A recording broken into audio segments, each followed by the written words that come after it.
SPD is not recognized by the Diagnostic and Statistical Manual. So this is the manual, the Bible that says from the American Psychological Association, which has become the international standard, where we look at symptoms and then define a diagnosis, like ADHD, autism, and so forth. SPD is not in the DSM currently, the DSM-4. There has been great work being done to get SPD in the DSM-5, which comes out in 2013, so this becomes a recognized disorder. Now, what's the significance of that? The significance in the U.S., and I imagine here as well, is access to services. Because unless it's in the DSM, it does not exist. And services are not provided by government, by school authorities. So we have a lot of these kids falling through the cracks. And if 1 in 6 kids have enough symptoms, it's a lot of kids falling through the cracks. So in a typical classroom, you'll have a handful. You have 5 kids that look like this picture. It's a great portion of our society. And it's important because if we get in young and we address these issues early, we can overcome or greatly mitigate the long-term impact of this, not with compensatory strategies, but actually getting in there and addressing what in fact is going on with the brain. So we're very hopeful that we're going to see this disorder recognized so that services can begin to be offered for these kids. There's a lot of research going on in SPD. First of all, to validate the diagnosis, right? How do we validate that this is something that's real? So this study validated the diagnosis of sensory processing disorders using EEG technology. It was done by Davies and Gavin. It was published in the American Journal of Occupational Therapy 4 years ago. So they conducted a study to test the assumption that there's a relationship between brain function and the behaviors of SPD.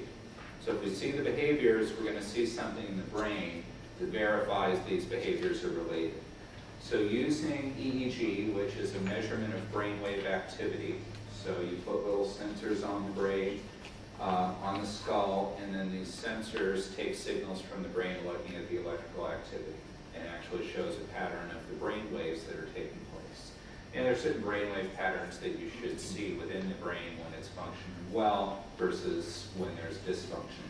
So in this study, they did EEG on 28 kids diagnosed with SPD, then 25 who were typically developing, and these children were aged 5 to 12. The children with sensory processing disorder demonstrated less sensory gating. And I'm going to talk about that in a minute, but just know they have less sensory gating than typically developing kids. But sensory gating is the key term. And what this showed was empirical evidence that kids with SPD have a unique brain processing mechanism compared with typically developing kids. Something different is going on in those brains. So then what is sensory gating? That is a process in which the brain adjusts its response to stimuli, and it's largely automatic.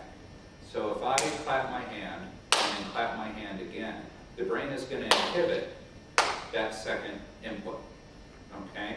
When we're not inhibiting it, the brain is registering each of those as a new event. If the brain's doing that through all 7 senses, all of the time, registering every new event and processing that and trying to integrate it, the brain will overload. Okay, it just goes into that traffic jam that you see. So when the gates aren't working, just imagine we've got this constant sound and touch, smell, sight, feeling constantly. No gate. What happens? Just get overloaded. You just feel bombarded. So the gating isn't working properly. So we should have a stimulus response that's integrated properly. So this is an adaptive mechanism for obvious reasons, right? Because I was going to overstimulate you, or did overstimulate you in that short time. So this other study looked at the maturation of sensory gating performance in children with and without sensory processing disorders. So the question was, is there a developmental trajectory for sensory gating from birth into adulthood? Does it follow a developmental course? So, looking at this, Davies, Chang, and Gavin, and this was published in the International Journal of Psychophysiology back in 2008, so it's a more recent study. So they looked again at children and adults with sensory, with and without sensory processing issues, or children with and without, then adults without. Okay, so adults were looked at separately. So 18 adults with no known disorders, 25 typical kids, 28 SPD kids aged 5 through 12. Both groups of kids displayed less sensory gating than the typical adults. Okay, so that was an indication that there is a developmental trajectory for how the brain gates sensory information. So with experience, the gates work better, right? We learn to automatically inhibit sensory input through experience and neurological development. So adults and kids are different. Our filters should work better, theoretically, for those of us in the room. Not all of us, 1 in 6 maybe not, but the rest of us should. Now, we also saw that children with SPD had less gating than the typically developing kids. Right, so the adults were best, the typically developing kids were next best. The SPD kids didn't gate as well. And there was more intergroup variability in the kids with SPD, meaning there was more deviation and variation in brainwave patterns of the kids with SPD compared to those that didn't. So what this suggested is that there is a maturational course developmentally that follows our typical pattern of neurological development. So some kids grow out of it to a certain degree, meaning these things will get better in time, but we don't have a guarantee that they're going to get better in time. And the more senses that are impacted, the more work we're going to have to do and train the brain to overcome these. From my perspective, we should never approach it to we're going to grow out of it. We need to address and deal with these problems now, get in and do the heavy work so we get the change that we need. So children and adults with sensory processing problems, because kids with sensory issues become adults with sensory issues, although the gates start to work a little bit better in those situations. They don't inhibit sensory input normally. So we've got normal, then we have hypersensitive response and hyposensitive response. So the objective when we're doing sensory-based training is to take hyposensitivity, bring that within a normal threshold, and hypersensitivity, bring that within a normal threshold so we don't have an abnormal response to sensory information. So that is always the objective of sensory-based therapies, is let's get closer to normal, and that's integration. Now, the autonomic nervous system is something we also have to talk about, not just the central nervous system.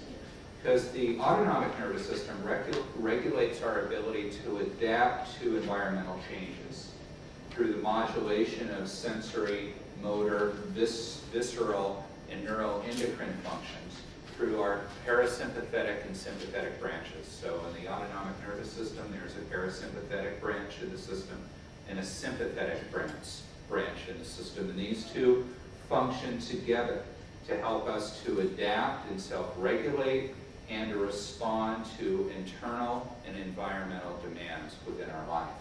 So the sympathetic branch, that modulates immediate phasic responses to events. That's like our fight-flight reaction. Okay? Something happens and the brain decides I'm safe, I need to flee, I need to fight. That's the sympathetic branch. The parasympathetic branch is the balance. It helps us recover from that fight-flight, maintain homeostasis and recover so that we don't overreact or over-respond. Any of you observe in the kids in your life that they react with a fight or flight response when they're perfectly safe? Certain stimulus. Just raise your hand if you ever observed that. And one example could be fear of sound. Right? With fear of sound, what's a fight-flight reaction?